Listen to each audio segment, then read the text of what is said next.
Ang mid-game general ng laro. Can you lead your team to victory at minute 15? For more tips and tricks, abangan ang Competitive 101 sa Wombo X Combo. Ready 24/7.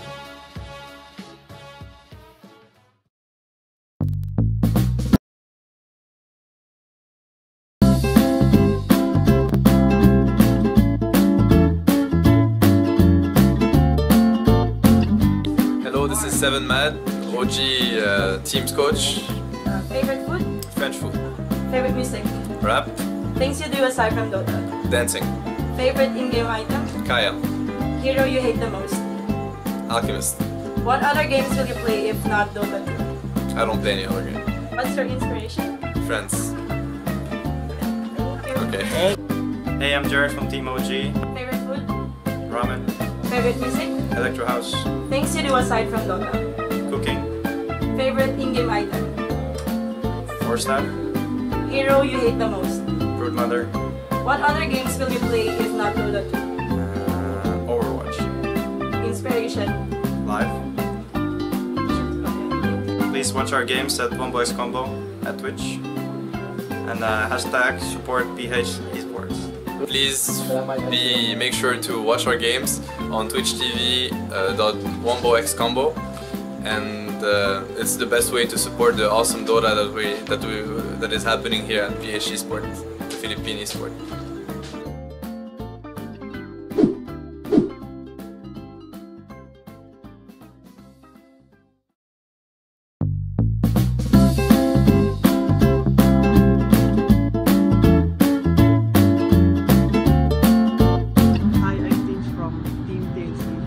Favorite food? Kare-kare. Favorite music? Yan mo sila.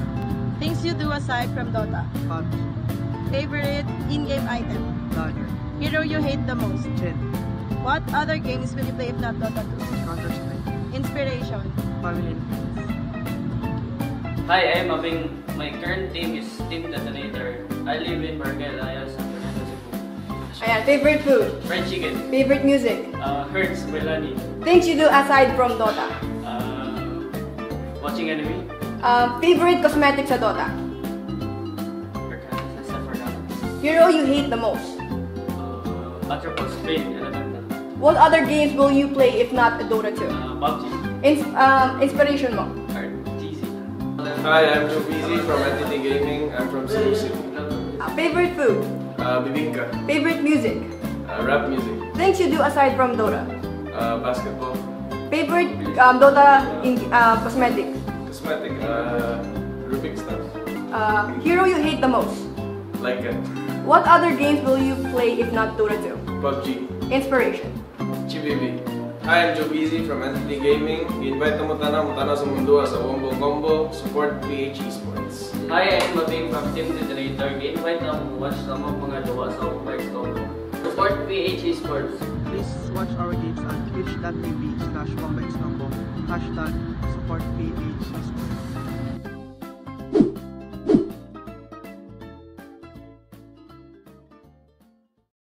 Kimo nga pala ng execration. Ay, ako nga pala si Owa ng Team Signify. Hello, ako nga pala si Boombox from Clutch Gamers.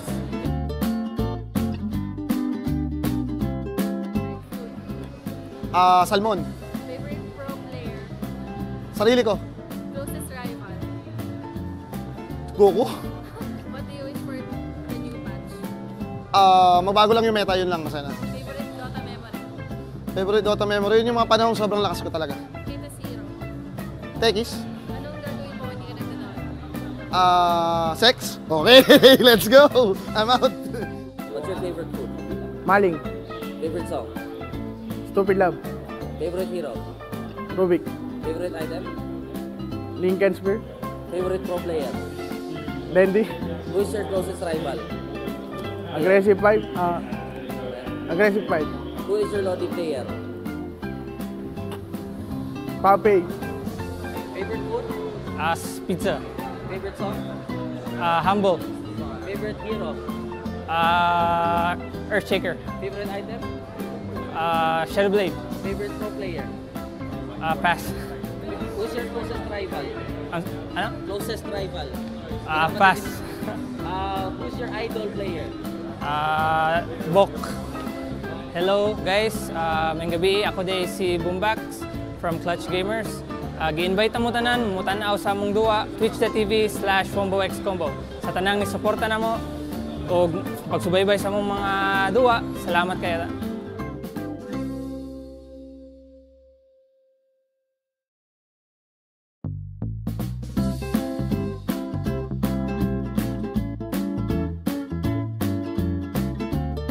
James nga pala, mid laner ng integration. Favorite song? Cake. Favorite hero? Alina. Sino yung pro player na paborito mo? Larar. Favorite Dota memory? Nag-champion kami. Favorite hero? Atekis. Anong gagawin mo kung hindi ka nagdodota? Tulog. Anong kinakain mo kapag natutano? Natatalo. Okay, cool.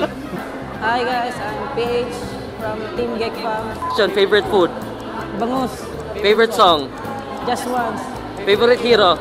Earthshaker. Favorite item? Dagger. Favorite pro player? Maybe. Your hatest hero?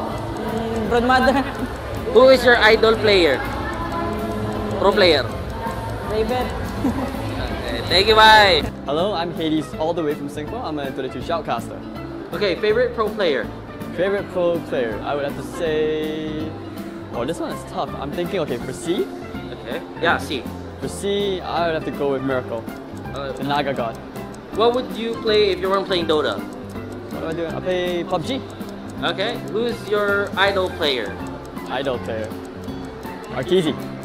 What would you wish for in the new patch? Wish for the new patch? Veno needs a nerf. I'm done with Veno and Viper. Favorite Dota 2 memory? Favorite watching CI3 finals when I was in the army. How do you distress? Play hard. And from Geek ina-invite mo na magkaroon sa mundo sa WomboXcombo. Hello, I'm Hades, a Dota 2 shoutcaster all the way from Singapore, and I'm inviting you guys to watch the best Tagalog coverage of Dota 2 matches on this stream, twitch.tv/WomboXcombo.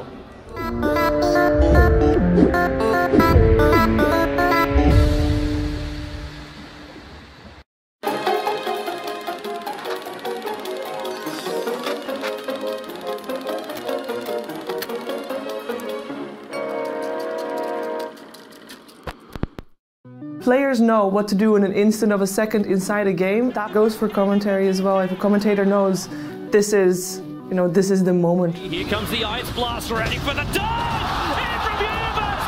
It's a disaster! I do think that TI is very special for everyone. History of Dota is like written at TI. Navi is about to be caught. Oh, this could be a total disaster! Vacuum in! Ravage on everyone! The black hole as well! Light of Heaven turns it around! Players and casters are making the history together, of course, but if you don't put voice on what you are doing, it's worthless.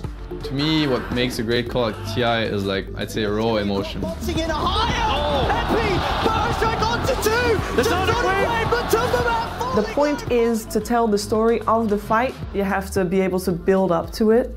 That itself, it's a skill that I feel only a very few people have. But now the call! There! He stops it right in the tracks! They're gonna be able to take down two! And a third falls from Evil! Evil geniuses! I think a good crowd is everything. At times, deafening to the point where you can't really hear the game sound. It's always like an interesting challenge finding the balance between egging them on and feeding into that passion, but not letting it like completely wash you away. I always want to ride the wave that is the crowd. If they're that loud, then I'm matching them. Like, I will try and keep up. Bulba wants to open up. Tucky's dragging him back. Nixon holds Bulba away. Joe, low life. He can't Jacuzzi. Nice. He can't Jacuzzi. Liquid get first blood. That's what the thing is about classic good casting. Like, every single time, I still get goosebumps.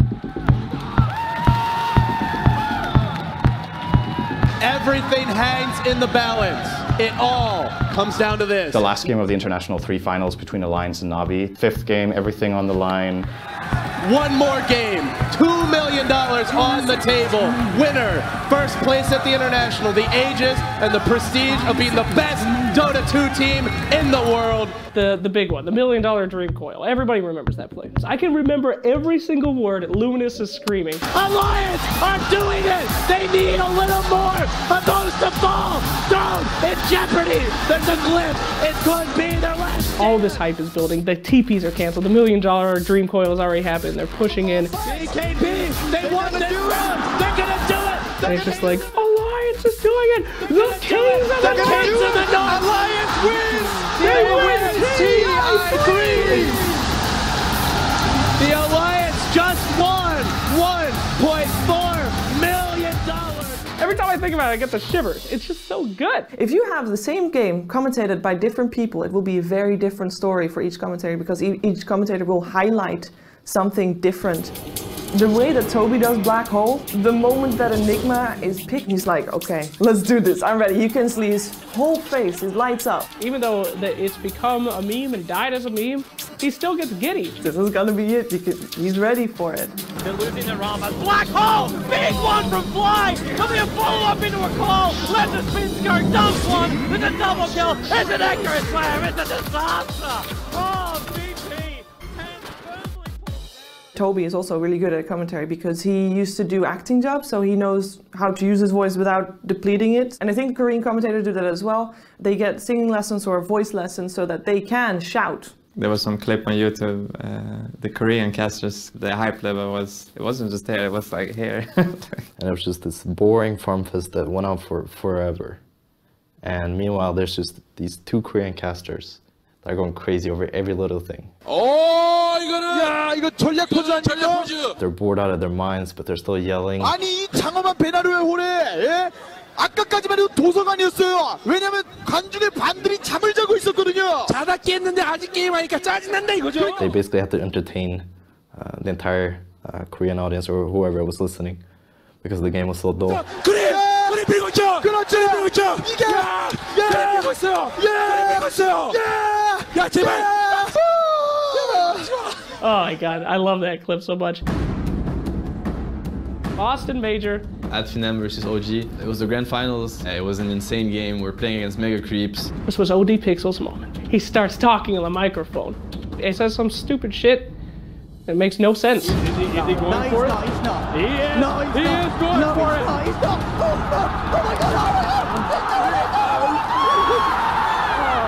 No, no, no. Oh my God. That could have been it! Anything he said would have gone down in Dota 2 history! And God, if it wasn't the perfect response to that moment. The best commentators are the ones that can actually entertain the crowd and, more importantly, create the memories. When that one amazing play comes along, you have to elevate that to become memorable for eternity.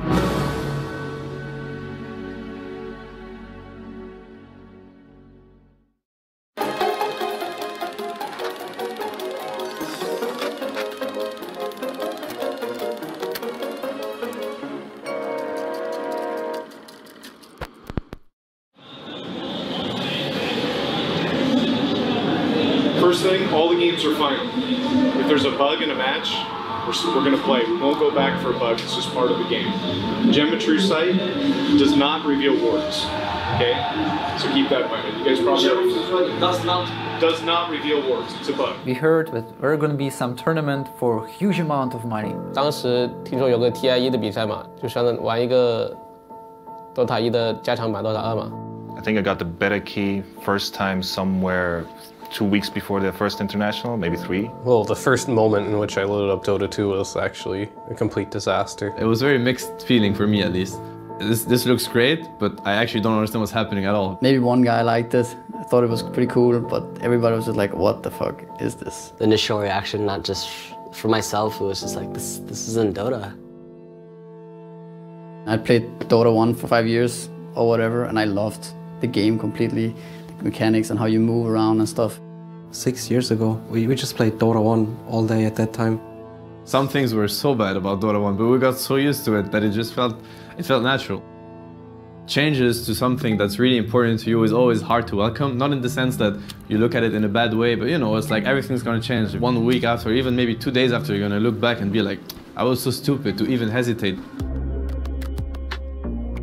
TI was on such short notice, hey, we're gonna make a tournament, $1 million. We were like, okay.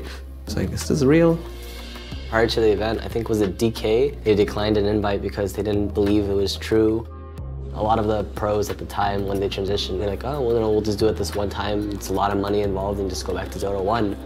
I thought it was a little ridiculous, to be honest with you, for playing for $1 million. That was like by far the highest paying prize pool of any Dota tournament.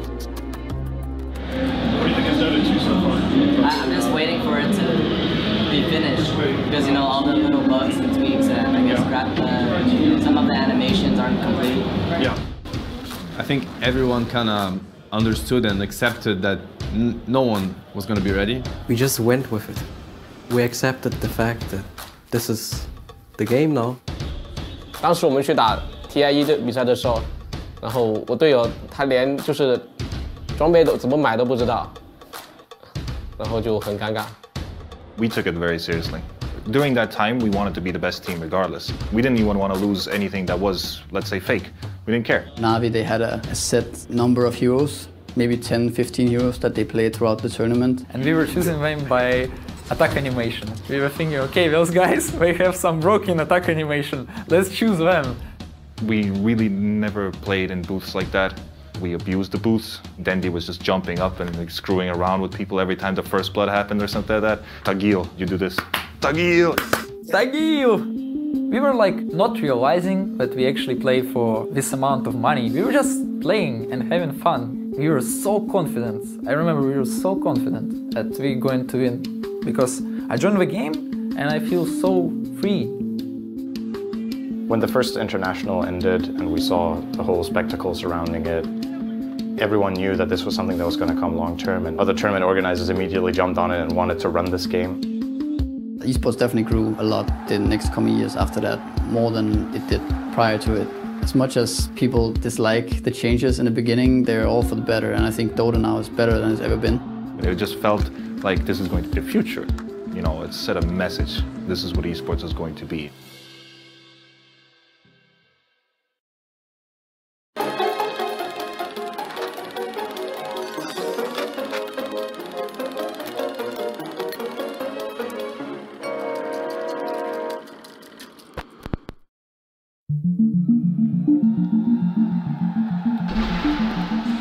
Point to the upper bracket semifinals. Tong Fu taking on the fan favorite Na'Vi. When we picked Baijian Chen, we were sure we were going to crush the game early on. Navi's trialing. No, they pick it. They took the punch. You can see Dendi smiling right now. Oh, yes. He wanted it bad, and Puppy gave it to him. Yeah, for some reasons. That game, it didn't work out. Vacuum back into the call down. Dendi biting up more than he can chew. He will be cleaned up. Now Puppy caught out in the middle of the fight. We were getting stronger and stronger. In this point of the game, there is nothing else in the whole game that can change anything. And Tong Fu is beginning to grind Na'Vi down. They got a 5-kill lead, right around 5,000 gold to their advantage. This is really troublesome for Na'Vi. The game was on the edge, and we could lose it like any moment. I was sure about that. We knew we needed to do something, so we started to try something out. Tong Fu is going to continue to push. They're not done. Mech still hasn't even been used. There's a hook. Howell brought all the way back to the base. Cleaned up by the fountain. 但是突然被勾的时候，其实一开始，因为那局我们优势很大嘛，一开始会觉得也没什么，下次注意一点就行了。Dendi said, this is the only way we can win the game. Us two, just doing that stupid stuff. I was like, all right, let's go. Dendi's gonna try it again. Can he? Got him that time. See you in the base move. Whenever I saw enemy around, I would ask Papi TP me. He would TP me and I would try hooking. Oh, there we go, the hook, got him! Fountain hook, fountain hook, fountain hook. It would continue. Yeah, why not? Yeah, why not? You know, just keep it up. 然后结果他不停的go，就感觉怎么说呢？就感觉很神奇吧。Tong Fu didn't know what to do. Like they actually screwed up quite a lot. It's hard to stay calm. Mentally, you're panicking. Apocalypse is happening in your head. He just goes to Tong Fu. Gyrocopter as Aegis to siege high ground. You know, everybody knows the simple road to victory. The game should be done as simple, but he just got removed. Oh, he got him! He got him! They're on their feet. They're chatting. All it took was one fountain hook.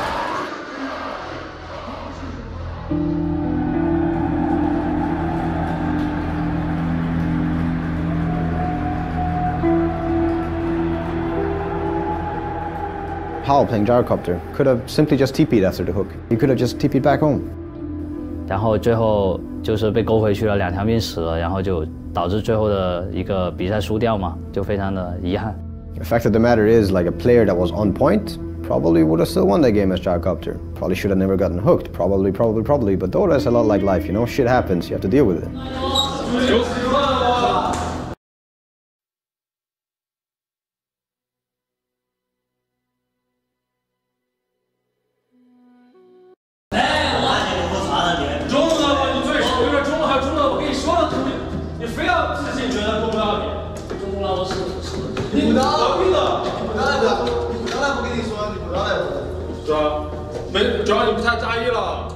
Hooking Tong Fu players with Chen teleport was one of the most amazing things that I've done. It was vicious, and I was part of it. I was very angry watching the game. It's not really so much against Navi as against the rules. A lot of people were saying it's very unfair or wrong. We came into the player lounge and I saw a lot of screaming. We need to get them to remove that from the game. That was the biggest joke I've ever seen. The biggest fucking joke I've ever seen. There's these rules about bug abuse, but what is bug abuse and what is not. I'm still a bit salty about it, I think. Like, how can you win? How can it even be allowed to win that way? Tong Fu had that game. Is that balanced? You hook a guy with Aegis? It should be. Oh my fucking god. It's not fair, it's not fair. Disqualification. Yeah, he was definitely like, you guys don't deserve it or something like that. And they're like, whatever, dude. Let them try this thing. They can do it, go on, try this thing. You have to respect the skill that it took for those fountain hooks to happen. If it was completely broken and super easy to do, everyone would be doing it. They weren't afraid to try it or make it happen. I was sure the game was fair, even after like I heard those screamings. 因为在我们那个中国人眼里，就是觉得输了就是输了，就是不会说因为它全日勾是一个可能相对来说比较不太平衡的一个东西吧，然后会去埋怨什么东西。我们就觉得输了就是我们自己技不如人吧，包括国内的也都会觉得对方会觉得对方打得厉害，不会说因为这个东西太 bug 了或者怎么着。这也是下一年赢得 TI 的一个原因吧，但是当时我没有找他们讨论过这个问题吧，我怕提起他们的伤心事，他们打我。Some exploits are fun and good. This was one of them. Maybe a bit too strong, but still. It was too strong. 就之后削掉的倒是就是没什么了嘛。You can discredit the game, but in reality, like, Dota is still the same. You can still win games in the most weird ways that haven't been seen or done. It's the same for everyone, so it's fair for everyone, and it's just kind of a part of the way Dota tournaments go.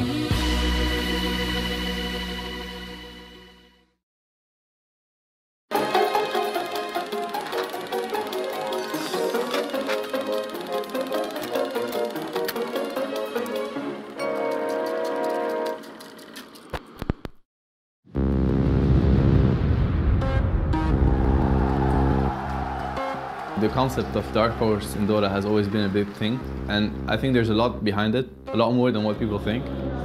It's some team coming out of nowhere. People don't expect them to be there. Someone that will upset the whole tournament and that will make everyone go like, wow, these guys did something spectacular.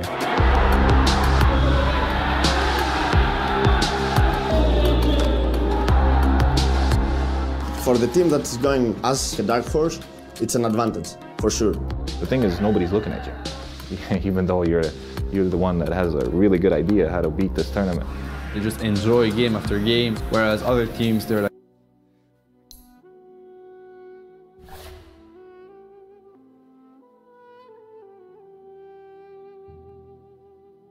thinking about all the pressure or all what's at stake. 就是如果被大家都看好的情况下，其实压力是挺大的啊。如果有一场表现不好，或者说最后的成绩不好，就是整个心态不一样嘛，会比较容易崩溃吧，我觉得。Maybe OG felt the pressure. That's why we lost against TNC. We had played TNC before, many times, and there was no doubt in our mind and in their minds also that we were the better team. But they have this fire going for them.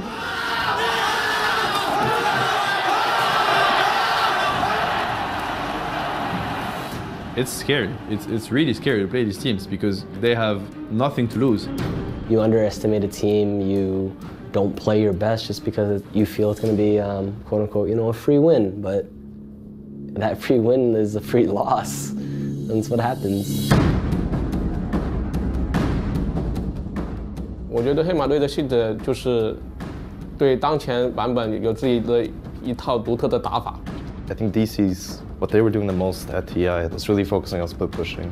I could count 5 teams or even 10 teams that would be ahead of DC, but they go to the grand finals.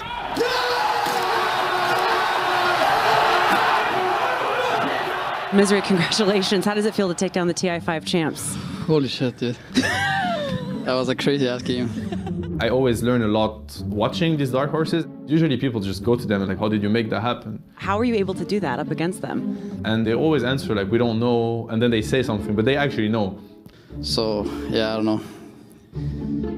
And what they say right after the we don't know is usually the key to the success they just had. We kind of pulled some tricks in the draft that made them believe that a core hero was a core, when in fact it was a support all along. DC went on like one of those crazy OG loser bracket win streaks. Once a team gets in the booth and they get used to the feeling of winning, it's kind of hard to stop them.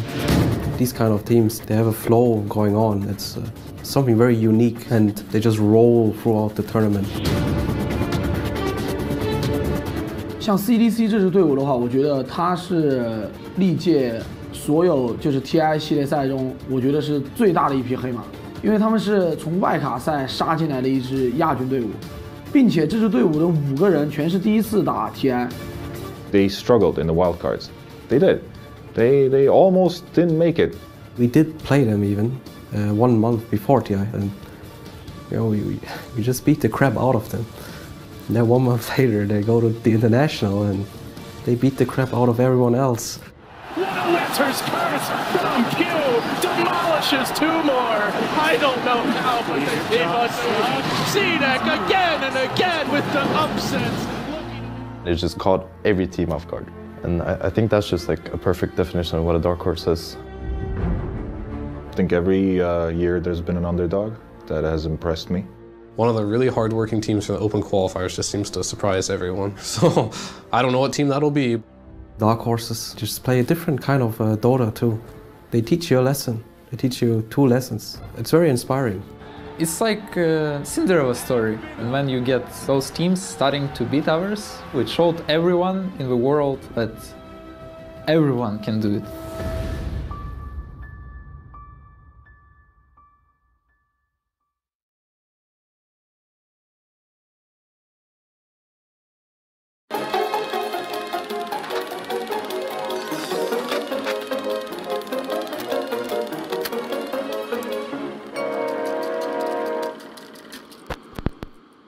The All-Star matches are always fun at TI.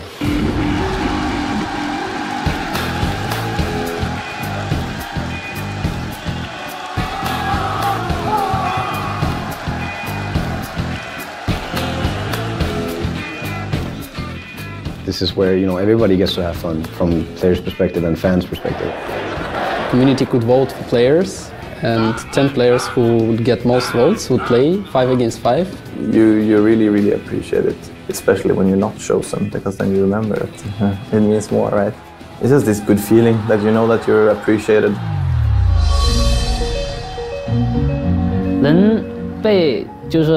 能被邀请去那个打明星赛，其实我觉得就对自己来说就非常兴奋吧，因为我是一个明星。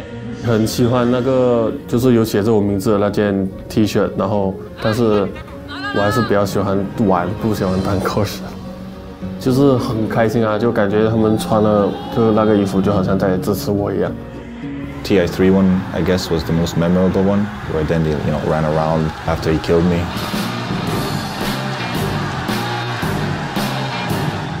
I just had some fun, you know, trolling around.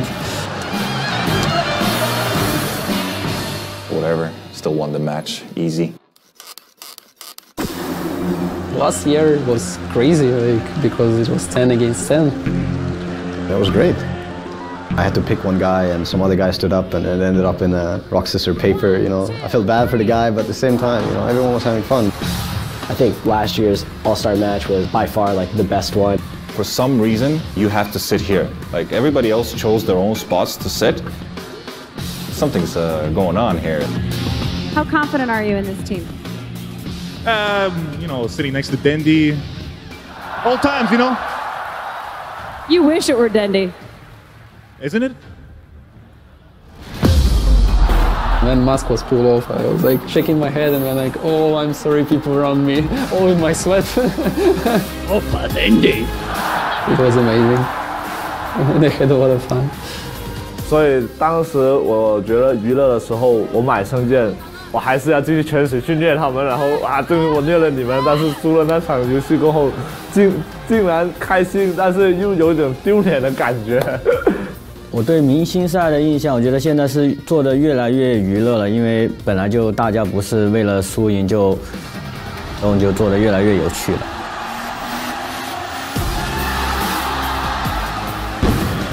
Of course you want to win it still, you know? You don't want to, be the all-star team that loses.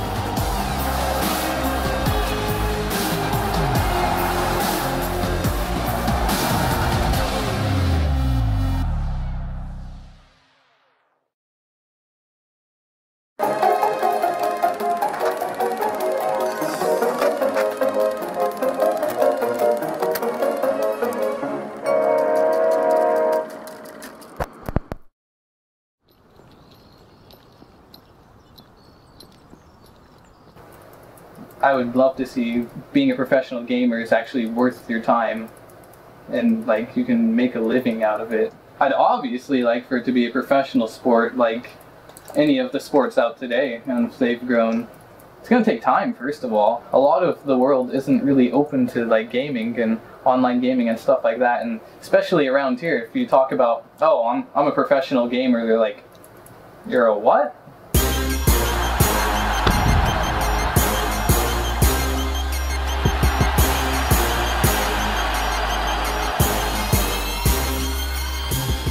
Fear Darkness was like an idol for all the North American players. I just respect him a lot as a person and as a player. Fear 这个人呢，其实一直都知道他是美国队长嘛，他是EG的灵魂吧。When I was younger and just playing video games for fun, I didn't have an end game at all, and I thought after a few years it would probably catch up to me, but somehow like it just caught on and just became very popular, and I became successful doing it.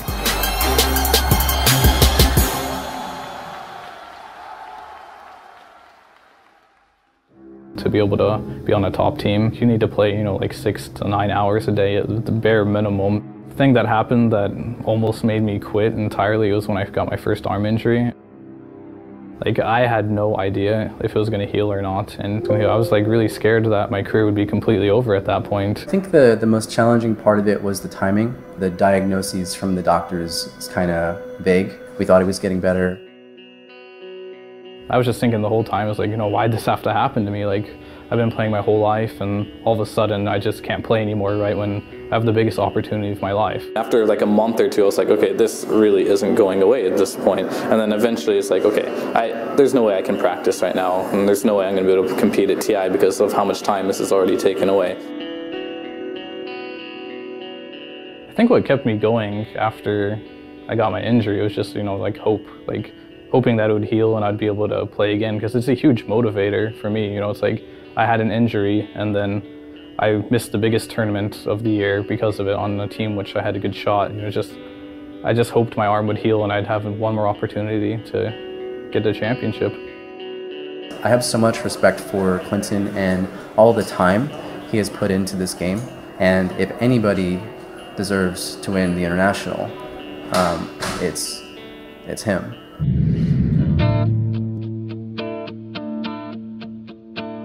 Fear, coming off of a pretty serious injury. Does it do anything for the confidence of the whole team having him back and a part of it? I think everyone on our team has the utmost faith in him to be a strong player that we know he can be. He's also our carry player, so a lot of the game rests on his ability to help us win.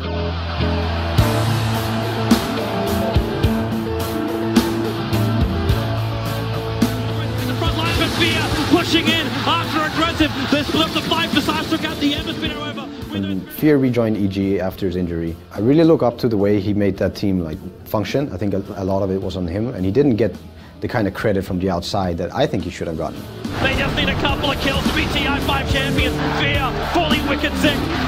They're going to bring in the Titanic as well for Fear while this push continues. Clinton has a huge amount of experience, and I think he puts really good use to it. Whenever people ask me, is there any player you look up to? I mean, for sure, the way he played a core role for EG, that's that's a way I can only hope to play.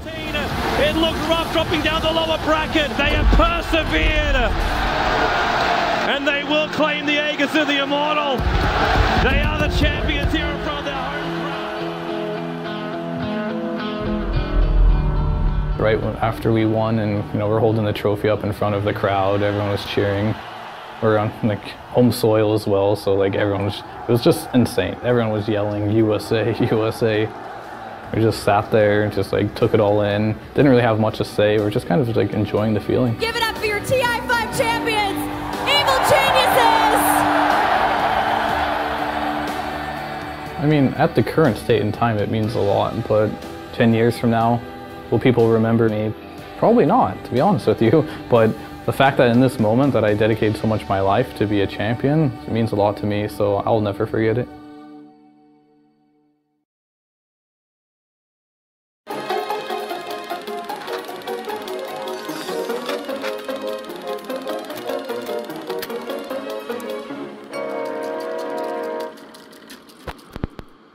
She's very active, smiley, happy, all the time energized. You think, wow, where does she get all this energy?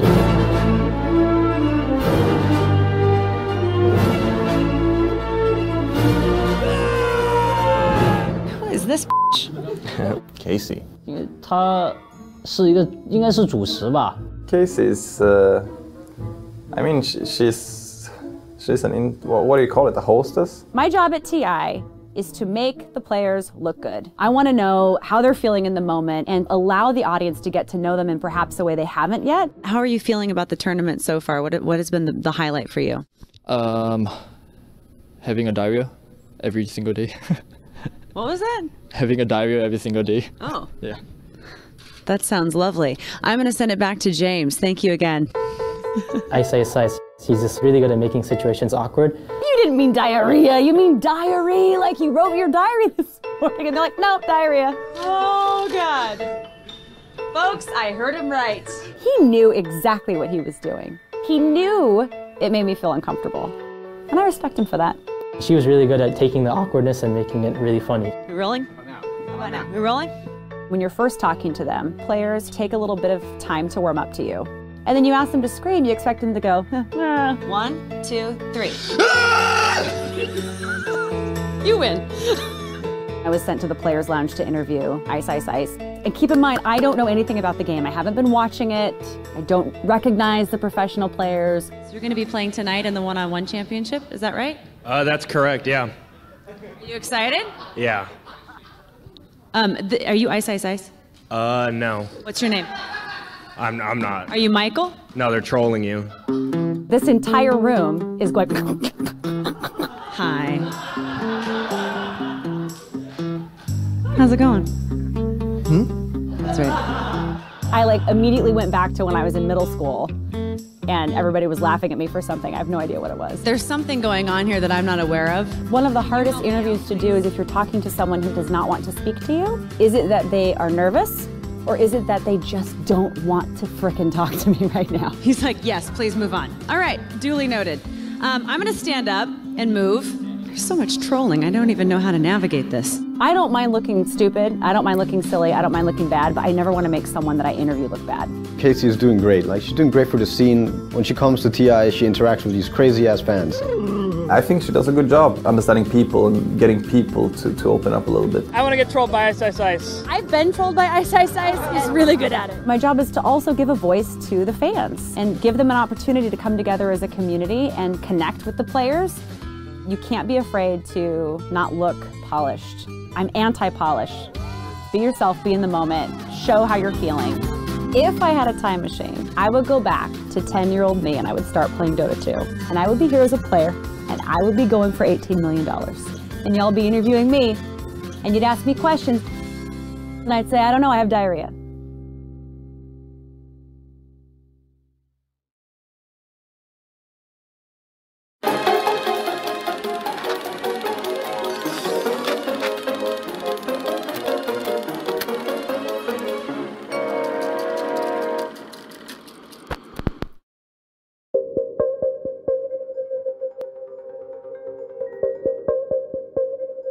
I think I've seen that clip like at least 100 times. It's legendary.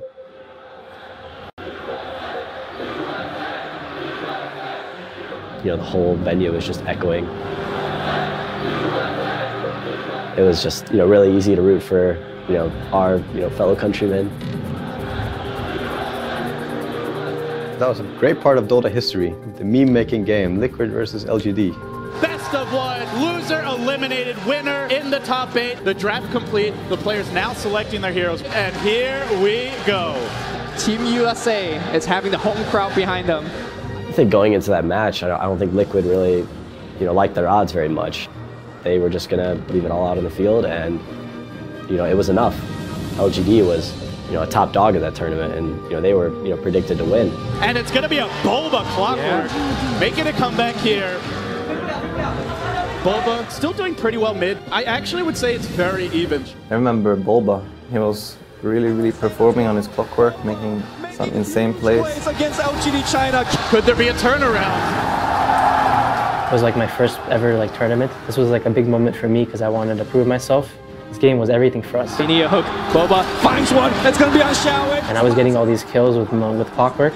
I just killed Xiaowei when he was split pushing a 3-on. And then finally there was a big team fight in their base, and I had a really good hook on like 2 people. At that point I couldn't really hold it anymore. I just started like getting up in my seat even though the game wasn't over. And now I'll look back and say, wow, what was I doing?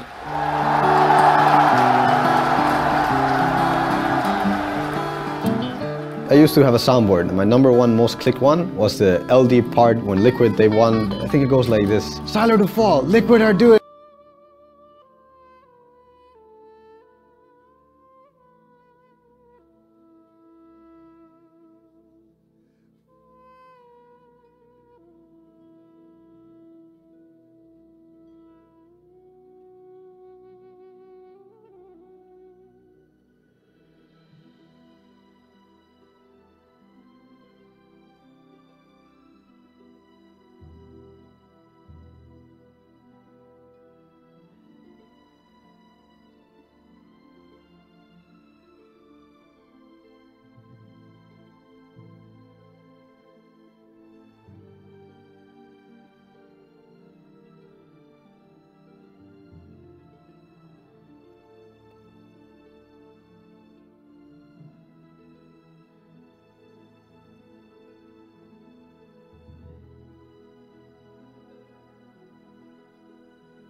Seconds remaining.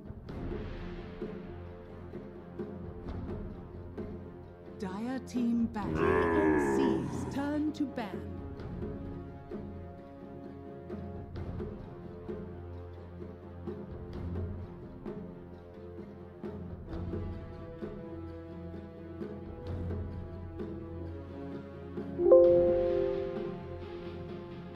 Seconds remaining.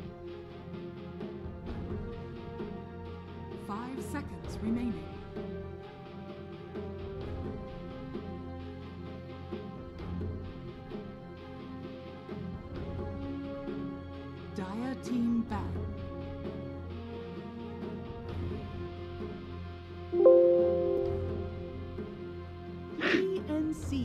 turn to ban.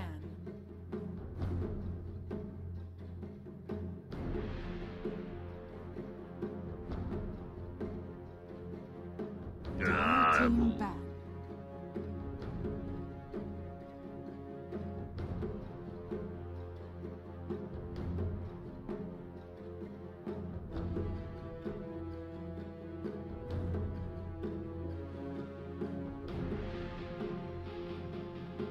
Seconds remaining.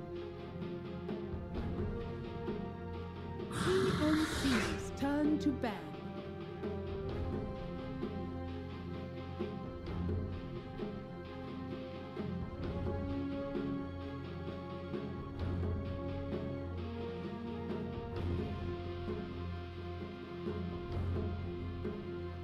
Seconds remaining.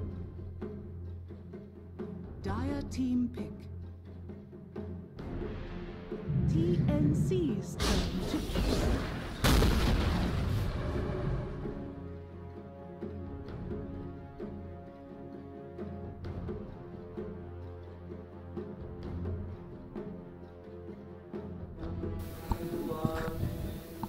Ayun! So ito na po tayo sa ating game number 1 ng TNC versus Geek. So shoutout sa lahat ng mga nanonood dyan sa ating team Twitch and team YouTube. Sa team YouTube nga lang medyo maliit yung screen natin dahil alam niyo naman may mga rules pa rin dapat na tayo sundan. And kasama ko ngayon all the way from California, Ishi, pasok. Okay, what's up? Yun. Nasa Las Vegas ako ngayon. Pero, Southern pala. Okay. Well, nasa bakasyon pala si ating yung Ishi. Pero ito na nga tayo sa ating first series ng araw na to. Dito tayo sa GESC. Huwag kayong malito kasi may mga magkakasabay na tournament eh. Ang GESC, kasabay niyang tournament dito, MDL. Dun sa Wombo Combo ang naglalaban ngayon dun, Execration and Boom Boom Boom, yung Boom ID. While naman din sa GESC, ito, yung TNC nga sa Geek. So, tingnan natin ito. May Nyx Assassin and Leshrac pick agad ang TNC dito. While yung Geek naman, Sun King. TV. Ay, hindi, binanaw pala nila yung TV. Kasi sa kahapon yung sa Geek kahapon nakita ko panimulaan nila either position 4 and then Terror Blade agad.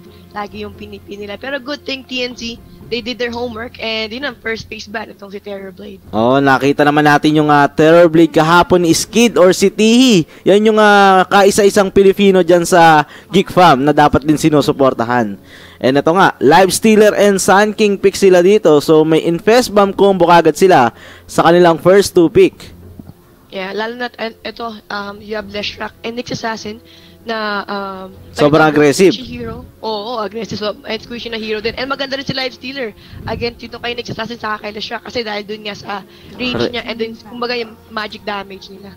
Oo nga. At tingnan natin ito, Batrider ban para din sa TNC. Ayaw nila din ng isa pang carrier nung Live Stealer. Kung sakasakali magkaroon ng blink dagger yung Batrider, napakadali nilang pumatay kahit isa dyan.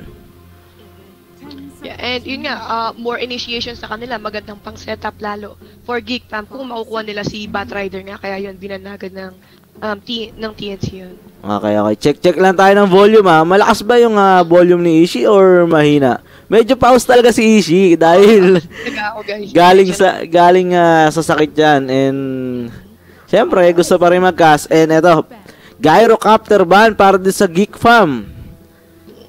So mapansin ko since yung until after na ng DAC last nakita natin naglaro yung TNC and meron na rin tayong mag-patch, bagong patch, ang ginawa kong basehan na lang is tinignan ko yung mga previous games ng mga previous games na nilalaro ng mga players. Like sila Kuku, ayun, nakita ko eto si Sam H recently nag-spam siya ng ABA doon. Ewan ko lang kung makikita natin siya dito sa laban natin ngayon. And then kaya pala binandito ng Geek yung ABA doon. Yung ABA doon, yeah. Third pick, third ban nila. So, talagang nag-i-scout tong Geek gumagawa talaga sila ng homework nila, di ba? And, ito, OD ban para dito sa Geek. So, hindi rin naman go-to hero to ng TNC eh. Hindi naman nila kadalasan din pinipili yan. Pero nakita natin yung OD ni Armel nung kalaban yata yung Liquid nun, yung tinalo na yung Liquid dun sa DAC, di ba?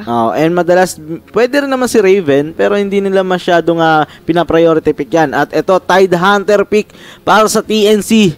Kumbaga, clash na to kung clash sila. Team fight yung team fight. Oo, maganda yan. Though ang downside nga lang sa Tide Hunter is yung yung high cooldown niya sa ultimate niya. And though si Lifestealer, maganda naman siyang against kay Lifestealer kasi si Tide Hunter, wala siya ganong pakialam dun sa physical damage dahil nga dun sa Kraken shell niya. Oo nga, pero ito, Dark Willow pick ng Geek Fam. Nakita natin kahapon to sa kanila din. Magaling yung gumagamit na ito, si Furu.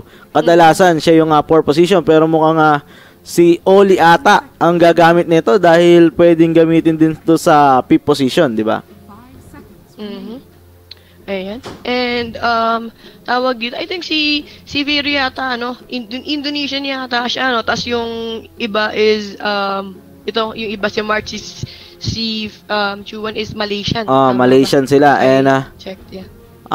May nagtatanong dito, yung matatalo po ba dito, laglag na? Yes po, malalaglag na po kagad yung matatalo dito dahil, lang to single elimination bracket lang to yung ang GESC natin. So kahapon, yung execration na maalam na po, and yung admiral naman dun sa baba, ang natalo kahapon sa Clutch Gamers. So parehas silang tanggal mga sir. And ito, Razor pick para dito sa TNC. Napakalakas na kanilang laning. Oo. Especially kasi lalo na kung meron kong heroes like Nyx Assassin sa Kalashak, heroes na kailangan nilang mag-rotate ganun sa mapa. So, lagi yung ginagawa nila si Team sa kasi Kuko, nag-rotate sila, maganda yung stun, combination with Nyx, kay Lashak rin. So, kailangan nila ng carry na, kaya mag-isa sa lane, kahit nasabihin mong matapatan siya doon ng dual lane netong Geek Fam. Yeah. So, tingnan natin, isasagot dito ng Geek Fam. Kailangan pa nila dito ng offlaner or mid. Oo, yeah. Tawag dito, pero yung Geek Fam, kayang-kaya nila lumaban dito. Kung maganda yung positioning dito ni Dark Willow, kayang-kaya niyang i-counter-initiate yung mga magandang pasok ng TNC dun sa ultimate niya.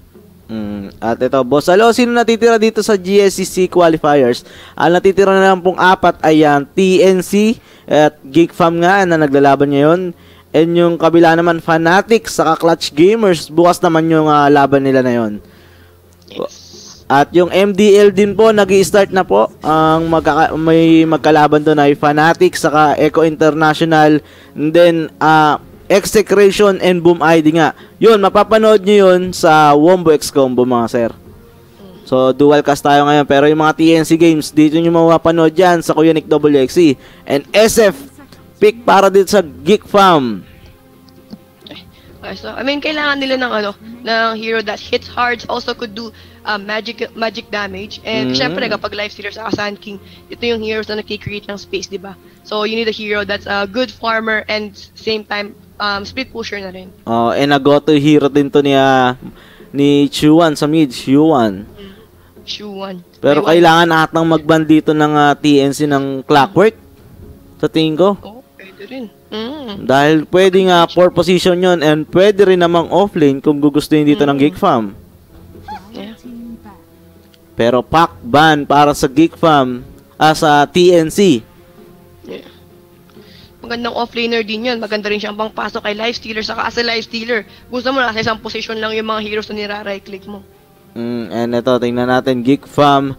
Ang kailangan nilang iban dito, mid laner or carry.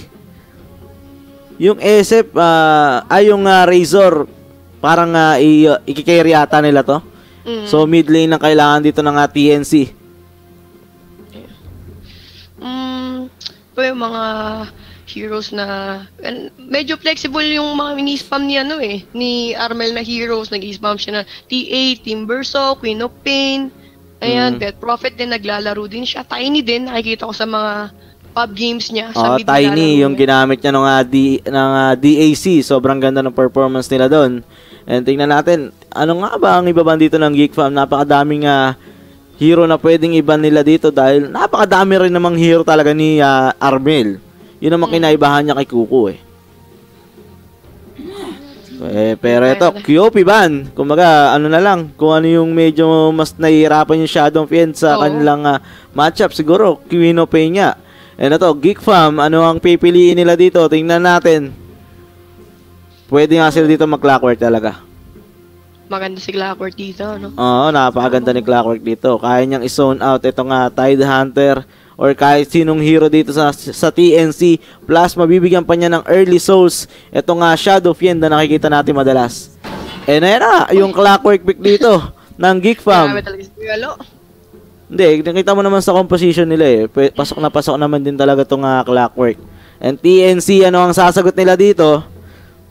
Shadow Fiend din kasi, di ba? Yung basic cogs combination. Oo. Ayan na, tingnan natin. TNC. Sino kaya magiging hero ni Armel dito? Or pangtatapat na kay Shadow Fiend? Medyo nagre-rely yung TNC dito, mostly dito sa magical damage, no? Yung Razor, kailangan pa niya munang mag-static link bago makakuha ng damage dito na pang right click. Pero naisip ko kasi, ito sa side ng Geek Fam, parang kapag nag-snowball ng sobra si Lifestealer sa si Sandking or si Clockwork yung tutulong kay Lifestealer, parang feeling ko mahihirapan silang i-stop to si Lifestealer. Kasi yung dalawang physical damage ng ng magic damage ng TNC salang-sala ni Lifestealer. Unless sobrang mag-snowball dito ni Raven sa Razor. Pero ito, Templar Assassin pick para dito kay Armel. So Razor dito ni Raven. And one good thing pa maganda dito sa Razor, pwede mong static link itong si Lifestealer. Kahit mag-rage siya, makukuha na mo siya ng damage. Yes. So, tingnan natin sa... Medyo nagre-rely lang ng bahagya sa cooldown ng Ravage itong TNC. Pero, kaya naman nila pumatay Kaya naman nila pumalag ng early pa lang Kasi ang problema lang siguro sa lahat ng TNC, masyadong level dependent itong yung hero ni Teams sa ni Kuku. So kung hindi sila makakuha ng magandang level or hindi nila makakuha yung level 6 to ni Teams or more levels dun sa mga nuke damage itong si Kuku, hindi ko mahihirapan silang mag-create ng space. Pero maganda itong pinili nila to yung TA against si Shadow Fiend. Kasi nga sa matchup na yung pabor dun si TA and he could easily win those lanes para hindi na ganong kailangan ng babysitter ni Armel sa gitna. Oo nga. And tingnan natin ano nga ba ang gagawin dito ng TNC, yung dalawang support nila. Sobrang kailangan din talaga rin magkaroon ng levels para farm, 'di ba mga sir? So, ayan. Ito na tayo sa ating game number 1. Opening match natin ngayon. Napakaganda mga sir. Kaabang-abang din talaga. Let's go. So, ito na, let's go mga sir. Pakilala muna natin sa Radiant side. Dito sa TNC, ito si Kuku sa kanyang Leshrac, Armel on Templar Assassin, Teams on Nyx Assassin, Razor sa kanyang, si Raven sa kanyang Razor, Sam Age sa kanyang Tide Hunter. Alright guys, sa side naman ng Geek Fam, you have si March ang maglalaro ng Sand King, si Skid naman sa Lifestealer or si Tihi I believe, and then si Ollie sa Dark Willow, si Tiru on Clockwork, and si Chu Yuan on Shadow Fiend. At ito na, yung early soul dito ng SF, binabanatan nila kagad yung cogs dito. At alam yan ng TNC, pangkaraniwan na itong ginagawa ng kunyari may kalaban kayong SF and Clockwork, kadalasan talaga nagiging aggressive yung kabilang team dahil alam nyo na kukuha pa ng soul itong SF Oo. Pero wala sila nakakita doon sa top lane, yun lang. Ang maganda rin ginawa ng Geek Fam, kumbaga yung mga cores nila, hindi agad pumunta sa lanes or nagpakita sa mapa, they stayed on their high level or sa base muna nila. Kasi nga alam nila na malakas yung level 1 fight ng TNC. Pero ito sa top lane, makakita na kagad Skid, Teams, Oli, nandito sa top lane, kasama si Kuku. So try lane po yung magiging top lane natin dito with the Razor na magbablock ng creeps, while sa bottom lane naman, si March and si Furu dito sa Geek Fam, pero mukhang magro-rotate agad sila dito mga sir. Yeah, kakailangan lang tulong ni Lifestealer dito, pero mukhang ayun na nga, magro-rotate na pala si Lifestealer sa bottom lane. Ayaw niya yung matchup na yung kay Razor. Oo nga, na to sa mid lane naman, Shuan versus Armel. May 11 souls na kagad siya dyan, so basic lang yan para sa dito sa SF. Pero kaya-kaya namang sabayan dito ni Armel yan. Kita nyo naman, na-deny niya kagad yung unang-unang creeps na mamamatay. Yeah. Pero ang tanong, mag-rotate kaya yung TNC ulit dito? Lalagay kaya nila si Razor sa baba, energy tagged Hunter back to the top lane? Or are they gonna be okay na ganito na lang si Raven sa top with the Kuku Deathstroke sa top lane? Sa tingin ko, mukhang okay naman sila dahil si Samage naman dito, kita mo naman, dito lumalasit siya sa may gitna ng first tower sa second tower. So, pabor dito kagad sa Samage. Kay Samage tong nangyayari na to. Nakakuha agad siya dyan ng level 2. While Armel naman dito sa mid lane, kita mo naman yung lasita niya dyan. And Puro, tinatry siya dito ng ikag. Pero itutulak lang mga sir. Medyo binibigyan niya ng konting pa si Armel. Kahit nakakuha ng magandang early souls itong si Chuan, medyo pumapabor pa rin kay Armel yung match bell dun sa side blades niya, saka yung refraction niya. Wala siyang pakialam dun sa race ni SF.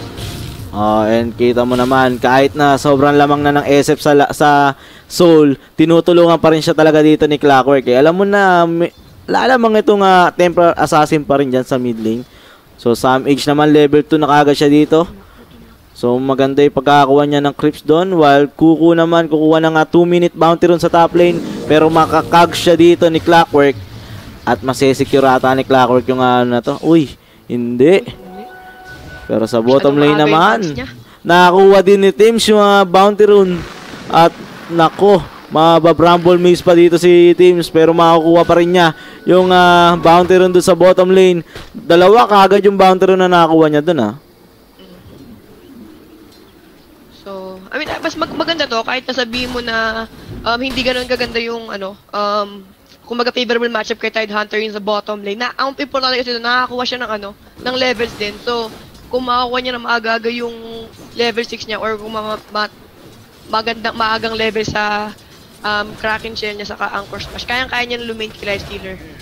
Yun nga rin ang kagandahan dito. And pag nagiging passive yung laro dito, mukhang lalamang yung TNC Kailangan kasi nila ng levels Kung ito kagad Geek fa makakuha ng kills at mapipilitan mo rotate itong mga support doon sa kailangan nilang tulungan na lanes, talaga namang may iwanan kagad yung mga hero dito ng Geek Fam at makakapag-farm sila. Yeah, saka pabor na pabor sa TNC itong 2-1-2 matchup, lalo na like yun nga sa hero nila na kailangan ng levels, and since si Shadow Fiend he's not a really aggressive hero, same with si Lifestealer, kailangan niya ng support or na isang hero na magdadala sa kanya, mag-setup para sa kanya, diba? So, yun nga, pabor sa TNC itong slow phase na to. Oo, kailangan makapag-farm dito nung SK man lang para sa kanyang Blink Dagger. Dahil kung malakas nga yung Lifestealer, pero yung SK naman walang Blink Dagger, paano sila lalapit doon mga sir? Yun ang mahirap dito para sa Geek Fam. At kita nyo naman sa lasitan, 3 core dito ng TNC, yung nangunguna sa ating last seat department. While yung SF ang nangunguna naman sa Geek Fam. Yeah.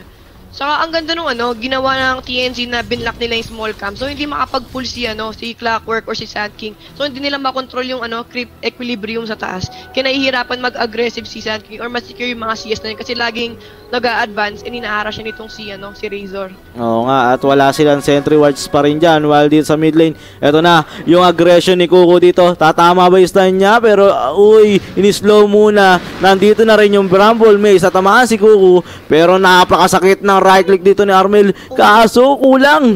Sayang naman mga sir. At nandito na rin si Puro. Magro-rotate na rin siya dito. Pero yung damage dito ni Armel, sobrang kate. Tumama pa yung stun. Nag-refract pa siya dyan. At first blood, makakukuha dito ni Kuku. Mamamatay yung Clockwork. Napakasama nito para sa Geek Fam. Yeah, ang ganda nung time ni Armel nung magpaparace na si SF dun sa kay TA. Pinap niya agad yung refraction niya. So nasala niya yung damage. While dito sa top lane naman, March, kita mo, medyo pulahan na siya dyan. So kailangan niya dito nakasama. Kaya magtitipi kaagad yung Clockwork na namatay. Yeah. At tingnan natin, network yan. Lamang naman yung Razor dyan. Dahil nga basic na basic lang sa kanya yung laning dyan sa top lane. Sumusunod naman dito yung Lifestealer. Pero kita mo naman yung 4 dito na top ng ating network. Yung 3 doon, puro sa TNC mga sir. Ang hirap kasi nung dalawang supports ng Geek Fam, like kahit nasabihin mo na gusto nila mag-rotate, gusto nila pumatay, walang kill potential sa mapa. Si Razor ang hirap patayin, and then you also have Temper Assassin na maganda yung positioning, and then yun nga, si SF din, kailangan niya ng levels at the same time. Tide Hunter naman, laging nasa kanya yung creep equilibrium kasi pinupull niya na doon si Nix Assassin para makontain yung creeps. And then yun nga, since ang ganda nung observer wards ng TNC, nakikita nila yung rotation sa mga supports ng Geek Fam. Pero sa top lane na to, Kuku, nakakag siya dito, hindi tumama yung kanyang stun, pero hindi nila i-go yan dahil may static link dito. Etong si Raven, while sa bottom lane, kita mo yung level dito ni Tide Hunter. Level 6 na po siya mga sir. Sobrang taas ng level dito ng Tide Hunter. Kapantay niya lang po yung TA sa mid lane na nakakuha ng first blood kanina. Grabe yung level dyan. Dito, kung i-compare mo sa mga supports ng Geek Fam, yung mga supports ng Geek Fam, level 2 pa lang, whereas itong si Leshrac, level 3 pa lang, pero wait lang, sa top. Sa top lane, ito na nga binibigyan itong Clockwork at mukhang mamamatay siya dyan. While teams naman looking for another hero dito sa top lane, pero makapagti-TP out naman yung Sun King. So 2-0 ang ating score kagad. 6 minutes ng ating laro. Napaka-basic sa TNC mga sir. Yeah, yun yan. Like what I'm saying, like si Sun King, nabibiheid na rin siya sa level niya. Ka-level niya lang sinigisasin. While sa mid lane, munti ka na doon. Itong si SF, buti na lang meron siya dito nga stick. Sayang naman yun. Si Clockwork din, hindi na mag-dive si TA. Kung di siguro dumating si Clockwork, baka dinive ni TA yan. Yun pa ang isa. Pero tingnan natin, Puro, siya muna magli-leech dito na XP sa mid lane habang wala yung SF dahil nag-shrine sila dyan. While bottom lane naman, Life Stealer, one-on-one yan with dito kaya Sam H.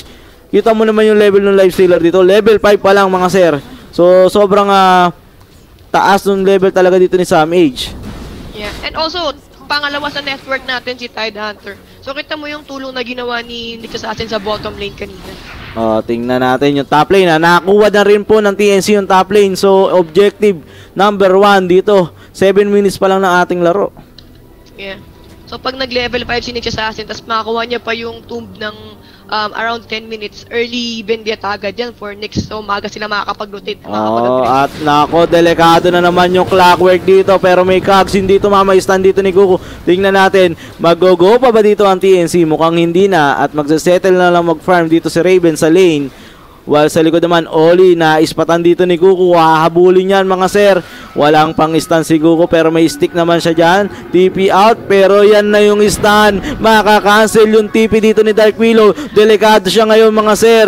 Bramble Maze. Pero sinayawan lang ni Kuku eh.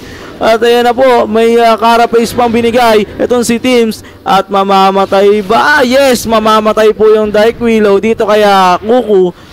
3-0 na po ang ating score. TNC. Napakaganda. At sa mid lane, munti ka na naman yung SF dito pero nandito na yung Clockwork. Pero na-slow nung Psionic Trap. Napakagandang galawan para dito kaya Armel. Si March naman hinahabol ni Raven dito sa top. At sa top lane niya, naku, lahat ng lane po dito ng Geek Fam.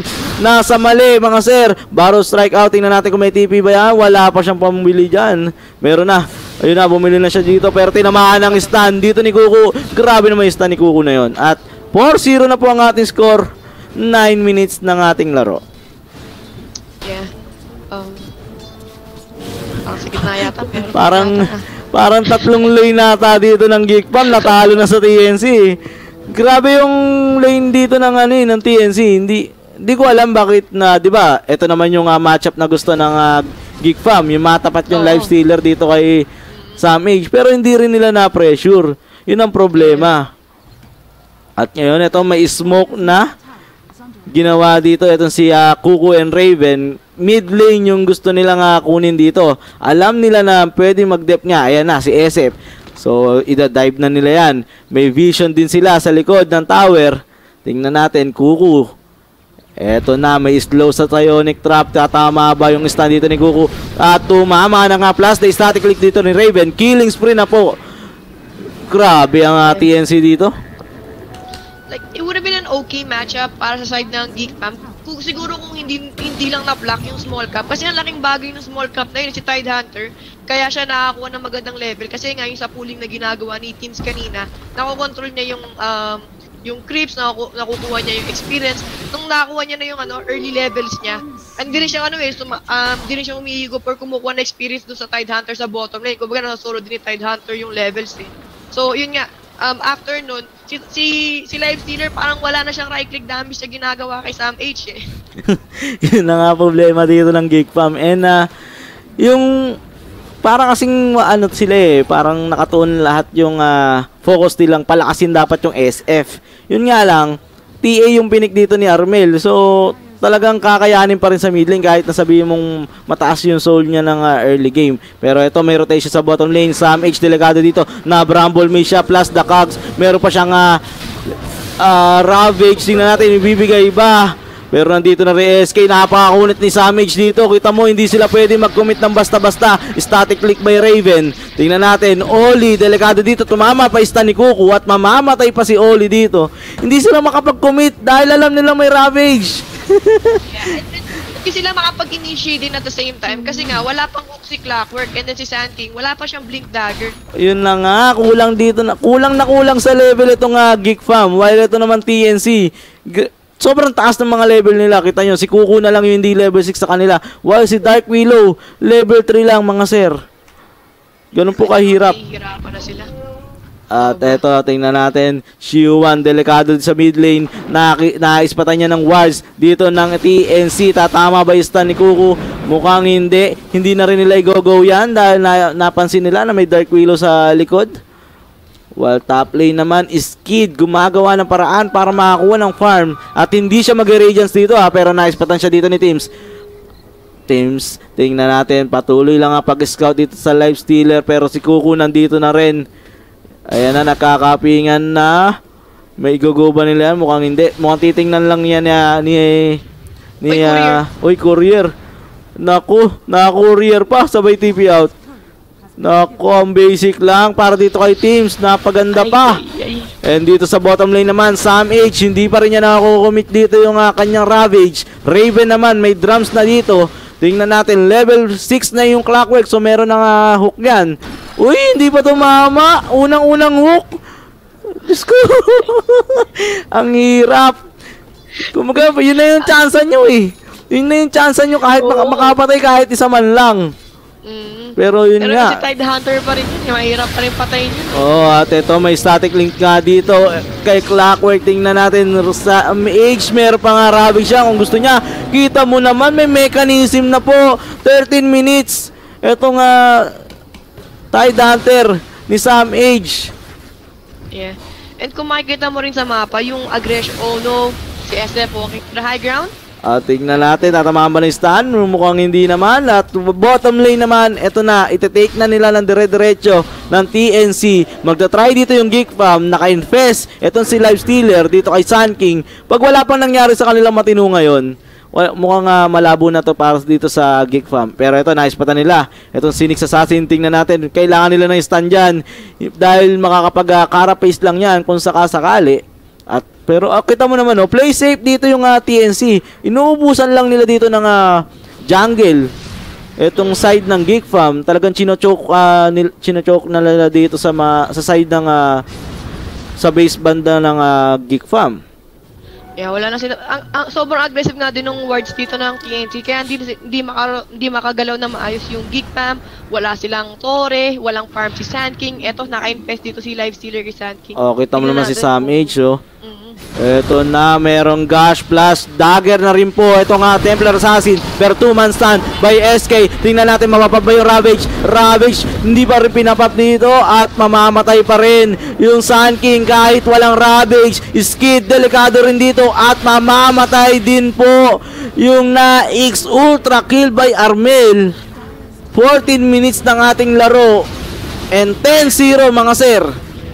I don't know how you gonna come back when yun yan, natalo yung lahat ng lane mo, top, middle, and bottom lane. Walang nakapag-create ng space, lalo na kung meron kang Shadow Pin.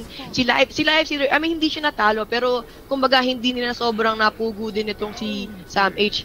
Now si Teams nag-i-scout niya dito. Oli, delikado na naman siya. Eto, hindi tumamayos na dito ni Teams, pero may Shadow Rim. Tingnan natin, may Dagger. Oy, nakapag-TP out na. So, Ayun, medyo okay na yun para dito sa Geek Fam. Medyo may good news naman sa kanila. Hey! I mean, and breaking news mo pala, Exegration nanalo po ng game number 1 by default. Siguro na-late yung Boom ID. So nanalo na po kagad yung Exegration doon, 1-0 sa MDL. Pero ito may smoke. play na yata to. Dito ang Geek Fam, last hurrah nila para sa laro na to at maispatay nila si Goku. So may makapatay na sila. 10-1 ang ating score. Skid looking for another kill pero may forced out yung Razor. Yun na. Support nga lang yung napatay nila doon pero lahat ng pwedeng patayin kukunin na dito ng Geek Fam para lang makabawi dito sa laro na to. Yeah.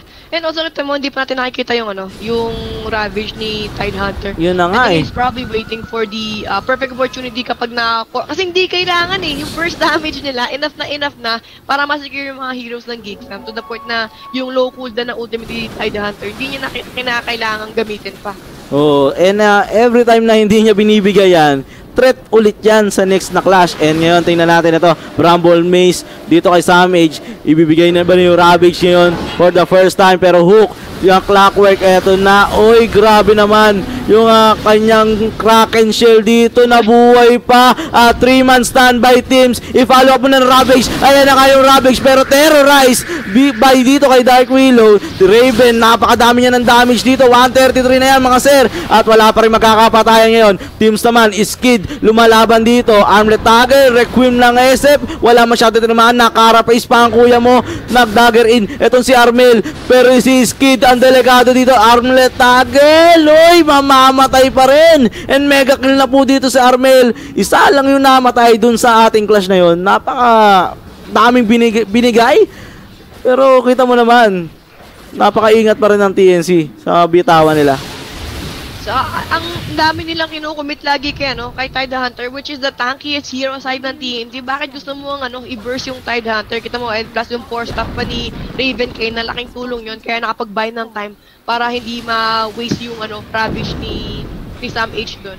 But yeah, wala nang ma-burst yung Geek Fam, binibigay nila lahat and they couldn't pick off a hero like si TA or si Razor para para may panalo nila isang team fight. Kung kahapon po mga sir, si Nando, Bash Lord, itong si Sam H, Kraken Shell Lord. Grabe yung nagpop na Kraken Shell doon Ilang beses siya dapat may ista na matagal. Pero ito sa likod, si Nyx Assassin delikado dito. May naispatan siya at mamamatay ata si Teams dito. Ayun na nga, mamamatay si Teams doon. So 11-2 ang ating score. Pero sa SF naman sa top lane, makukuha ni Kuku. So 12-2 ang ating score. Grabe naman. Nyx Assassin sa SF. Sa trade, lugi ka pa rin Supporting assassin, spoilers. Yun na nga okay na sana nakakuha kayo sa mid ng Nyx Assassin. Pero nung pagkakita mo sa top lane, napitasan naman kayo ng SF. So, napakasakit Kuya Eddie. And kita mo naman yung live stealer dito. Armlet yung binuo niya at hindi yung Radiance na kadalasan na nating nakikita sa Nyx sa live stealer. So, hindi siya ganun kabilis mag-farm dito. Easy. Yeah, he went for the fighting build kasi kailangan nilang mag-create ng space para kay Shadowfiend. Unfortunately nga lang, laging si SF yung napipick up. And then, since laging si SF sa si Lifestealer yung kumukuha nung kakapuronggot na space na pwede nang pagparman, si Sand King hanggang ngayon, wala pa rin Blink Dagger. Tingnan natin. Nyx Assassin, kita mo nga, meron siya dito nga Hand of Midas. Yaman din dito ni Teams and may 60 gold per minute pa yan. And Roshan, kinukuha na dito ng TNC. Mukhang hindi i-contest na ng Geek Fam. May vision sila dyan with a rocket player pero wala Siguro hinihintay na lang ng TNC yung BKB dito ni Armel or ni si Razor din naman yung ganong kailangan Pero yun, BKB ni Armel para wala na siyang problema dun sa mga magic damage and stun ng Geek Fam. Tingnan natin ito, tier 2 tower ata ang target dito ng TNC. Magde-dep pa ba dito ang Geek Fam? Pero bottom lane, nagpupush din naman yung Geek Fam dito. Skid leading that push sa bottom lane. Pero ito na yung TNC, mukhang aangat na ata sila dito. Medyo gigilid lang ng bahagya. Talagang ini-equal lang nila yung creep wave dito, Pero ito na, top lane na. Kinakatok na dito ng TNC at napilitang mag-fortify. Ito nga, Geek Fam. So, pwede pa to para sa TNC. Wala nang fortify yan. Magandang bait din yun, actually. Para sa, Radiant side. And ganyan, pupush lang nila ulit yung wave. Tapos, may siege creep na yata paparating eh. Ito sa top lane, may siege creep. Saktong-sakto. Ayun na nga, may siege creep na nga doon. Well, sa mid lane naman, tingnan natin, pinupush na rin dito ng TNC itong mid lane. Talagang ini-equalize lang nila yung creep. While bottom lane naman, ito, si Life Stealer, patuloy lang na humahabol sa kanyang farm. Pero Armel, Blink Dagger in kagad sa top lane. Sabay normals dito sa torre. At kita mo naman yung torre na yan. Wala silang 45 dyan mga sir. At babagsak itong third tower nila sa top lane. While Shua naman, wala pang BKB to. Kailangan pa niya dito ng dalawang recipe pa mga sir. And eto na, binabasag na po yung racks. Tingnan natin, Armel, meron siya ditong Aegis. Pwede siyang pumalag dyan. While Kuku naman, nasa bandang likod lang. Alam na yun ang pwedeng mamatay sa kanila si Kuku dito dahil medyo malambot. Pero Armel, kita mo yung damage si Armel dito. Pero Clockwork Hook committed last the epicenter nung dun kay Raven. Pero hindi pa rin mamamatay. At ito na yung target nila, si Tide Hunter dito. Pero mabubuhay pa rin. Oy, 2-man stand by teams. Plus the Ravage, committed na rin dito. 4 yung tinamaan. At mamamatay yung mga hero dito ng Geek Fam. Shuan, malapit ka na mamatay. Ayan na nga, Enskid, tumatakbo na siya. Pero yung top lane nila, hindi nila maidedep mga sir. At makukuha na po ng TNC yung first rack ng ating laro ng 22 minutes pa lang mga sir. Hindi talaga nagdi-deal ng damage yung Geek Fam. Though na maganda yung ginawa nila kanina, sinon out na si Sam H, na-isolate nila si Razor, na-isolate ni Clockwork si Razor, saka ni si Kuko sa backside. Pero wala silang ma-burst na heroes ng TNC, lalo na meron pang Aegis of Immortal dito si Armel. Oh, Geek Fam, mahabol pa ba sila dito? Wala na, ang hirap nila pumatay eh.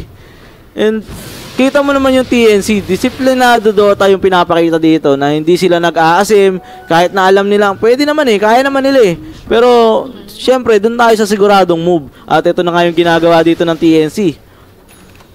Raven, may Shiva's Guard na rin. Yung Geek Fam. Kasi nga, 2-0 nila yung execution kahapon Yun na nga. And kahit na down yung epicenter dito, hindi pa rin kampante dito yung TNC. Kailangan pa rin nila na siguraduhin masesecure nila yung first game na to. And tingnan natin ang gagawin dito ng TNC. May arcane rune na napulot. Itong si Armel, magandang tulong sa kanya yan. While ito si Firo, nako, mabubura ata sa mid lane at 3 hits ang kuya mo. Godlike na dito si Armel, walang clockwork ng 28 seconds pero meron naman siya dyang buyback. Ito na naman yung TNC.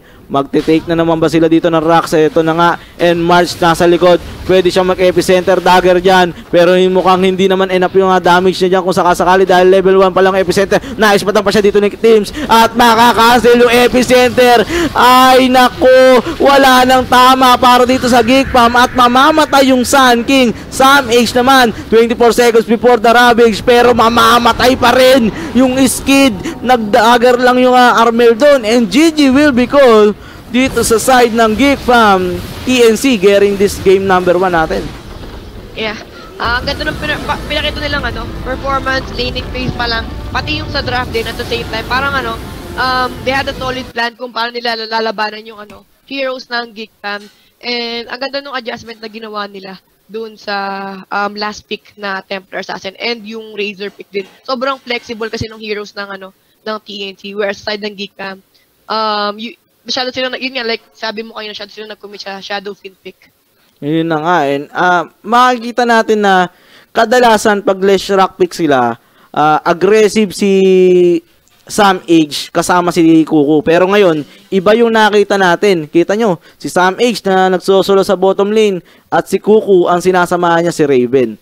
Pero parang ganun lang din yung strat na yun na aggressive pa rin yung sa top lane nila. At napakaganda para sa TNC. Kita nyo naman, flawless yung buong laro para sa kanila. And ayun nga, doon magtatapos ang ating game number 1. So, shoutout ka naman dyan ng konti, Ishi. Yo, shoutout nga pala sa nanonood. Yun. Pasensya na po sa boses ko. Medyo... Okay na ako. May sipon lang ako sa konting ubo. Ewan ko lang yung bakit yung boses ko biglang nawala. Yun lang. Hindi naman ako kumakanta ng sobra. So, yun nga. Pero gagaling din yan. So, shoutout sa ating team YouTube dyan. Pasensya na dahil medyo maliit lang yung screen dahil kailangan pa rin natin sumunod sa rules. And sa team Twitch dyan, sa ilang viewers, di ko alam kung ilang viewers eh. Pero napakadami nyo kasi nakikita ko baba na baba yung mga chat nyo. So, shoutout sa inyo dyan. At yun nga, yung game number 2 natin, babalik tayo mamaya. Short commercial break lang. So, we will be right back mga sir.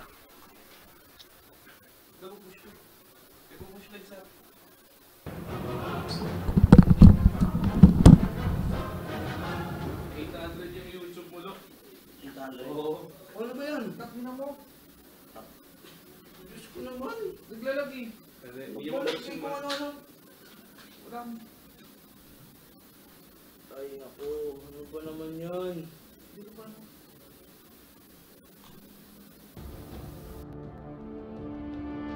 Doing it. Sideline of ball! Lakewood are doing it! And Bova is on his feet. I believe that's how it goes, but it's so epic.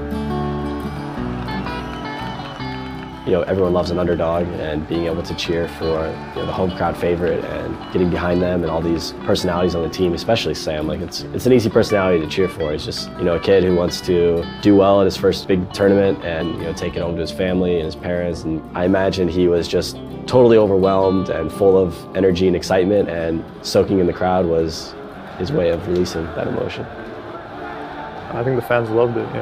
The crowd was going pretty crazy because it was the first time an American team had ever done anything, so that was pretty cool. Before that, the American scene was very, very bad. North American Dota. Yeah,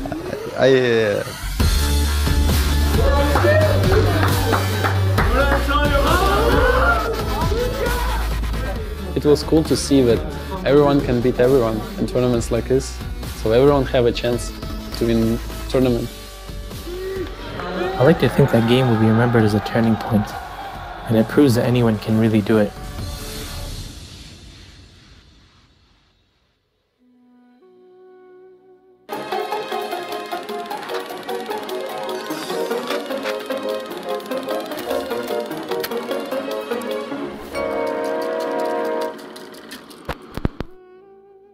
I think for any team that is in the finals, that's just 100% focus. You know that you're the two best teams in the world. Either of you could win.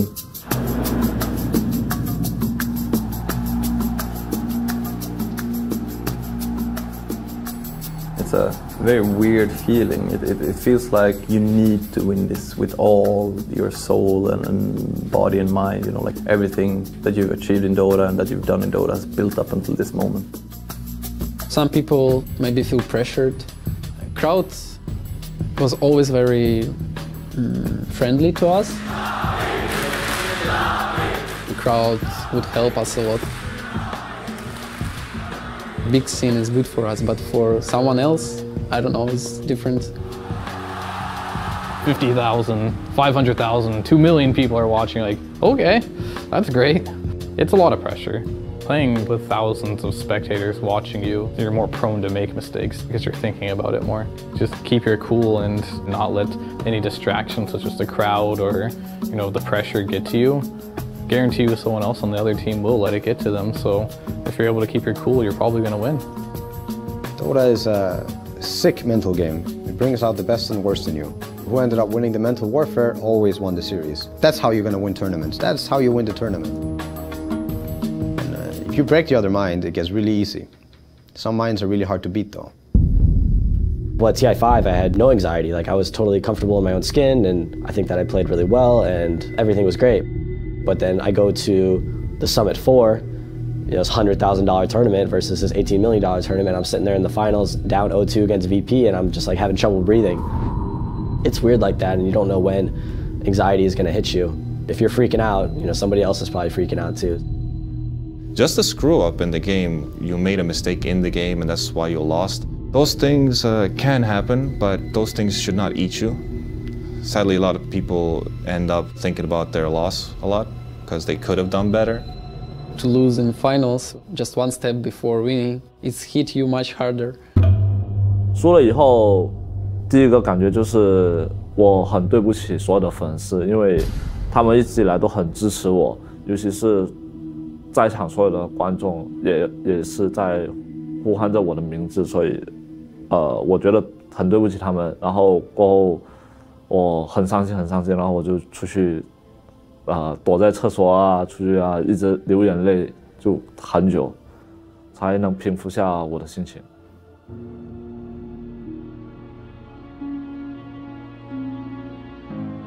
It doesn't matter if we lose or not. Just those words reminds us of what we've done and that we don't need to be afraid of losing. It sounds like maybe not a winning mentality, but I think it's opposite. You remove the fear of losing, so you would not be afraid to do risks, which can be very necessary in these games. I hadn't won a lot in my career up until pre-TI4, but then after we started winning, it was a different kind of scene for me. You got more fans, you got more prestige. Everything changes when you start winning. Things just worked out for us, and TI5 was our tournament to win. That was one of 2 tournaments we won throughout that entire year, and it was the big one. 觉得自己这是真的吗？就是我当时拿完冠军第一时间就问自己这是真的吗？也没有一些很高兴的一些反应，然后觉得后面确定自己不是在做梦，然后就非常的兴奋吧。就是如果我会给一个没有打过 TI 决赛的人的意见的话，就是当你打 TI 决赛的时候，就那几个小时，希望可以好好的珍惜，因为时间过得很快，一下子就会过去，然后你会很后悔当时没有好好的享受。The strongest players doesn't win, it's the strongest team that wins. And it's almost always like that. If you don't perform every second of your games, you might lose to a team that's actually not better than you, but they're just hungrier. I don't think any Dota player will go into these games and crumble under pressure. This is when you get your strongest. This is when it's going to be the hardest to break you. I strongly believe that if I woke up a morning and I had to play the TI final, I would play the best Dota of my life. And that's all that would matter to me. If I played my very best, nothing else would matter.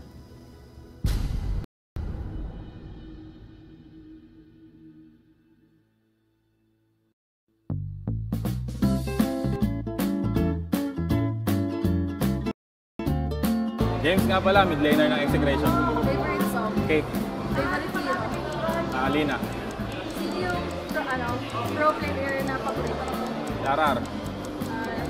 Favorite Dota memory? Nag-champion kami. Favorite hero? Atekis. Anong gagawin mo kung hindi ka nagdodota? Tulog. Anong kinakain mo kapag natatalo? Natatalo. Okay, cool. Hi guys, I'm Paige from Team Geek. Favorite food? Bangus. Favorite song? Just Once. Favorite hero? Earthshaker. Favorite item? Dagger. Favorite pro player? Maybe. Your hatest hero? Broadmother. Who is your idol player? Pro player? Raven. Okay, thank you, bye. Hello, I'm Hades, all the way from Singapore. I'm a Dota 2 shoutcaster. Okay, favorite pro player? Favorite pro player, I would have to say... Oh, this one is tough. I'm thinking, okay, for C? Okay, yeah, C. For C, I would have to go with Miracle, the Naga God. What would you play if you weren't playing Dota? What do I do? I play PUBG. Okay, who's your idol player? Idol player. Arteezy. What would you wish for in the new patch? Wish for the new patch? Venno needs a nerf. I'm done with Venno and Viper. Favorite Dota 2 memory? Favorite? Watching TI3 finals when I was in the army. How do you distress? Play hard. And from Geek ina-invite mo na magkaroon sa mundo, sa Combo X Combo. Hello, I'm Hades, a Dota 2 shoutcaster all the way from Singapore, and I'm inviting you guys to watch the best Tagalog coverage of Dota 2 matches on this stream, twitch.tv/WomboXCombo.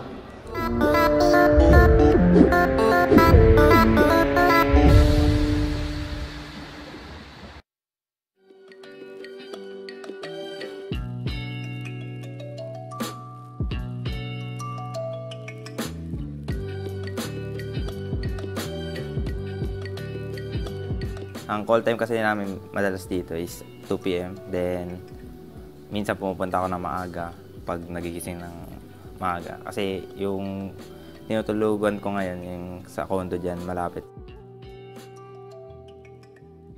Ayun, 2 p.m. hanggang mga 12 o'clock. Mag-MMR lang. Tapos pag walang practice, puro MMR lang. Mga 10 games siguro. After ko dito, every uwi ko, yun, magpa-family time muna kami ng baby ko. Siyempre, laro-laroin ko muna.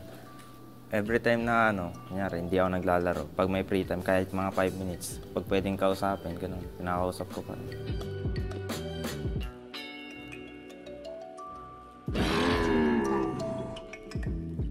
Antok na antok pa ako. Tapos biglang nagsabi ng papa. Hindi ko alam kung champion. Tapos yun, nagising na ako. So, yun lang siguro.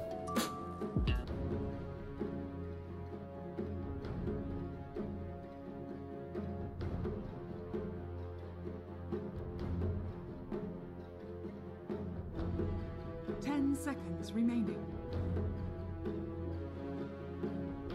5 seconds remaining. Entire team ban.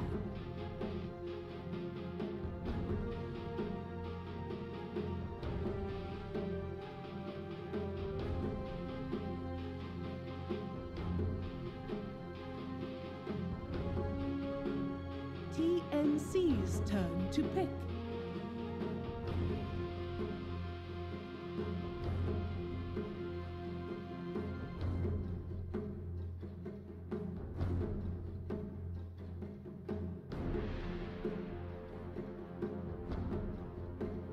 Seconds remaining. 5 seconds remaining.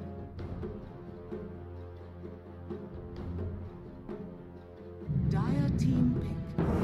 Points away.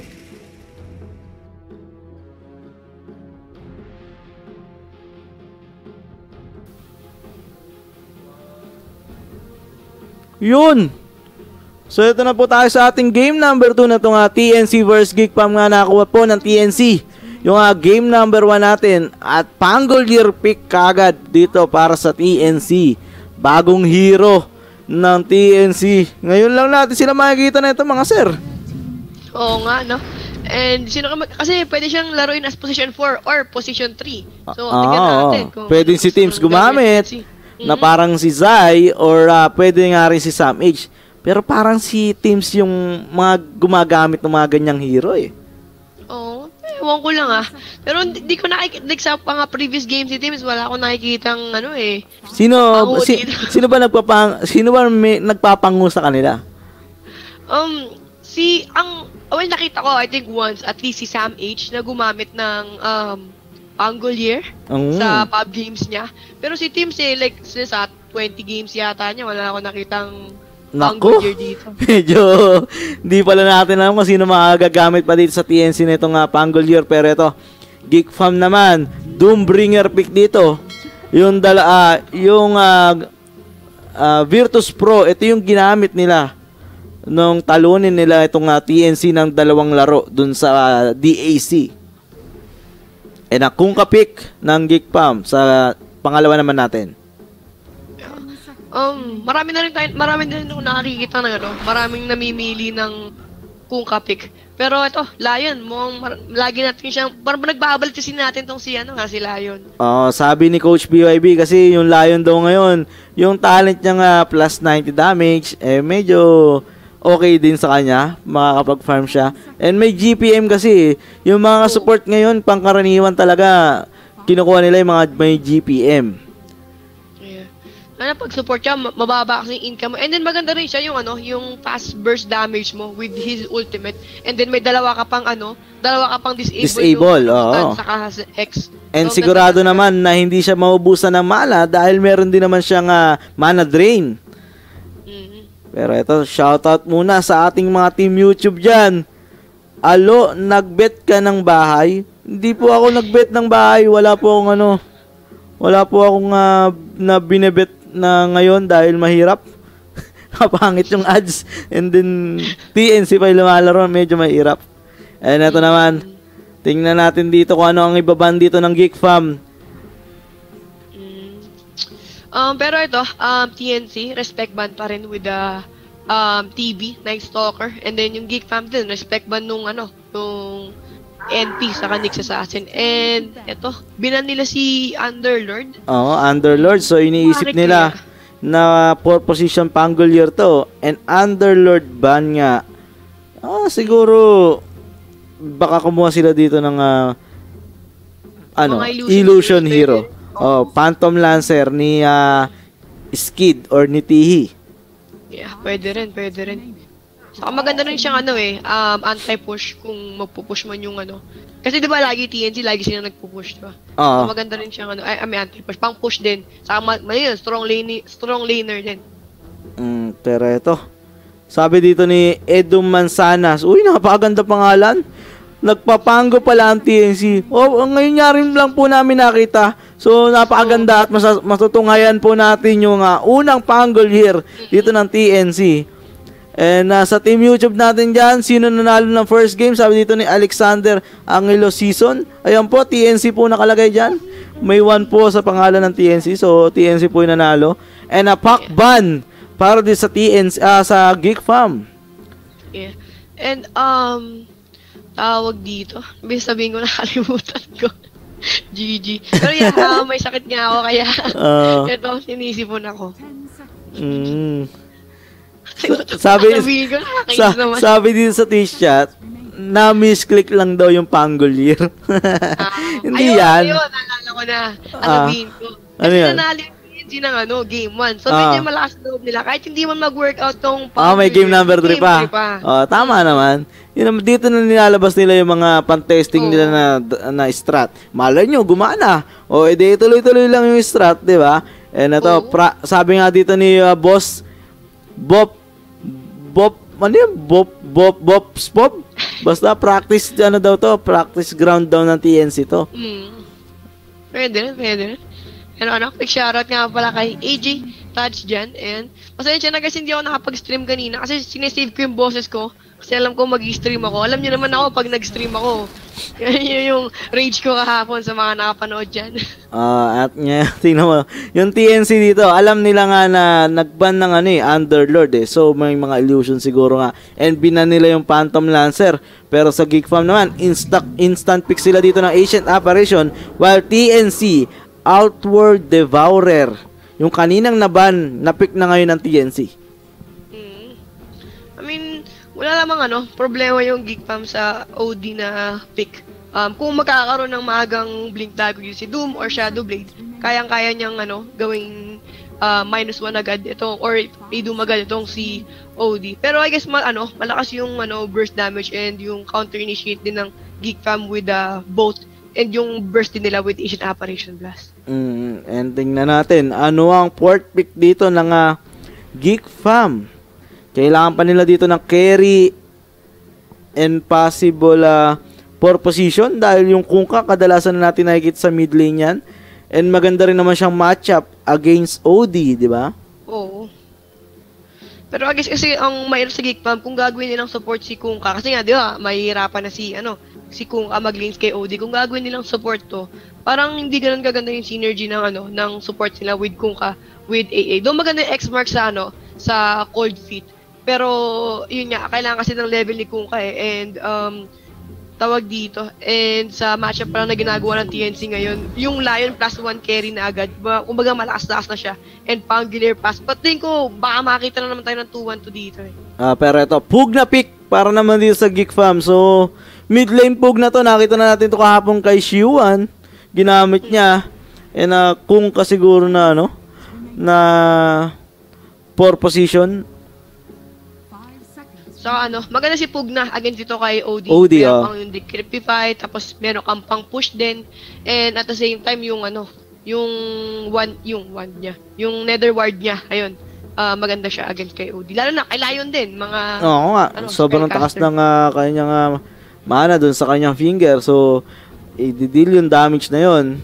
And ito maraming nagpapa-shoutout dito basta shoutout sa inyo sa lahat ng team Twitch natin dyan and team YouTube na ngayon. Napakadami din na nanonood parehas na yan. So kung gusto niyo na mas malaking screen, alam niyo na, punta na kayo sa twitch.tv/KuyaNickWXC And doon naman sa twitch.tv/WomboXCombo, nangyayari na po ngayon yung Fnatic versus Echo International, mga sir. Pero Clockwork pick para din sa TNC. Maganda tong hero na to pang zone out dito kay Pugna. Pag na-clockwork yan, pag na-hook yan, talaga namang masa-zone out na yan dito sa Clash. Saka magandang setup din kay OD yung Astral niya. So, kayang makalapit agad ni Clockwork. Oo, and tingnan natin kung... pero sa tingin ko, offlane to, Ishi. Nag-offlane sila ng Clockwork dito kay Sam H kadalasan. And Juggernaut ban naman para din sa Geek Fam kasi nga, kailangan na lang ng carry dito ng TNC. And mukhang yun lang pwedeng gamitin dito ni Raven. While TNC naman, eto, Chaos Knight ban naman para sa kanila. Bagay, maganda kasi si CK sa lineup ng TNC kasi kayang-kaya niyo lang i-burst agad si OD ng one go. Esep daw ni Armel. Tapos OD ni Raven. Tingnan natin kung tama ba. Hirap nito Or so, I mean, parang nakukulangan ako sa I guess medyo okay naman yung swashbuckle saka yung tawag dito, yung rocket ni Clockwork sa anti-push. Kasi Pug na gusto mag-push niyan. Magbabasag ng toro yan. Pero kung gano'n naman, ngayon sa side naman kasi ng Geek Fam, si Pug na lang naman yung babasag. Yun naman ang problema. Pag na-initiate naman yan, masyado din siya malambot. And kita mo naman, yung Geek Fam dito, sobrang aggressive ng tatlong hero nila. Na yung Doom, kung kaya na Ancient Apparition, wala sila pandepensa kung sakasakaling magutong si Pug na. Yun lang problema nila. Pero ito, Life Stealer pick para sa TNC. Sila naman yung gagamit ng Life Stealer ngayon, mga sir.